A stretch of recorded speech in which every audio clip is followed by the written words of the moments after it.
Ascolta, o Padre, la nostra preghiera e fondi su questo tuo Figlio, con la pienezza della grazia sacerdotale, la potenza della tua benedizione, per Cristo nostro Signore. Alzatevi. È il momento centrale del rito. Con il gesto evangelico dell'imposizione delle mani da parte di tutti i vescovi e l'antica preghiera di ordinazione che seguirà, a Monsignor Corrado viene partecipata la pienezza dei doni dello Spirito che nella Pasqua Gesù trasmise ai Suoi Apostoli. Durante la preghiera viene tenuto steso sul capo dell'eletto l'Evangeliario, a significare la sapienza del Vangelo che d'ora in poi guiderà la predicazione del nuovo Vescovo, quale suo principale ministero pastorale.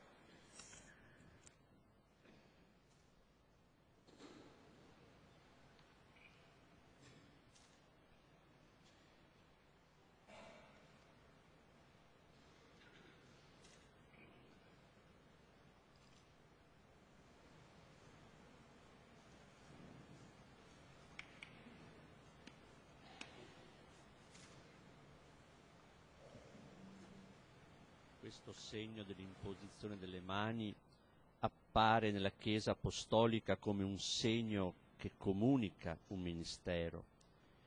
È un segno importante, è un segno che comprende implicitamente una preghiera di consacrazione, in quanto richiama il dono di potenza, di amore, di saggezza, che abilita al compito dell'incarico ricevuto.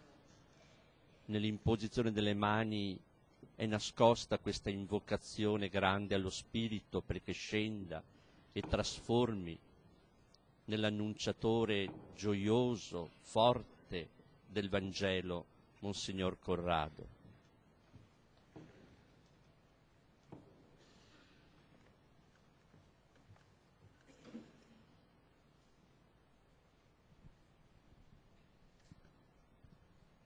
Ecco, abbiamo visto il primo vescovo ad imporre le mani su Monsignor Pizziolo, è stato proprio il vescovo ordinante, Monsignor Andrea Bruno Mazzocato, il vescovo della diocesi di provenienza di Monsignor Corrado Pizziolo, e qui continuano tutti gli altri vescovi. Possiamo indicare il nome se... Ecco, questo è Monsignor Beniamino Stella, che è il presidente della Pontificia Accademia. Questo è Monsignor Eugenio Ravignani, già vescovo di Vittorio Veneto, ora vescovo di Trieste.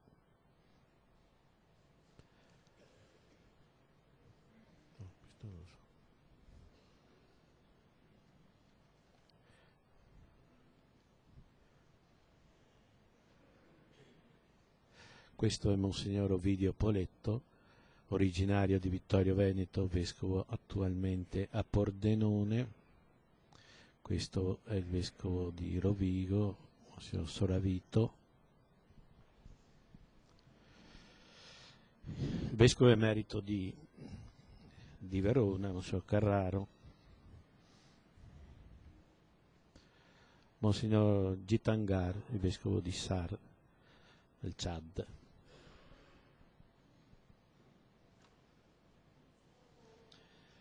Monsignor Silvio Padoin, originario di Vittorio Veneto, già vescovo di Pozzuoli.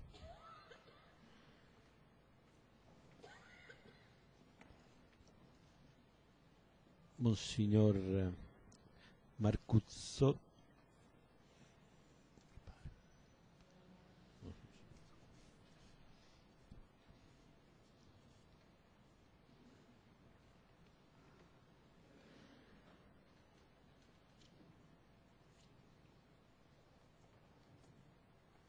questo è il vescovo di Bolzano, Monsignor Egger.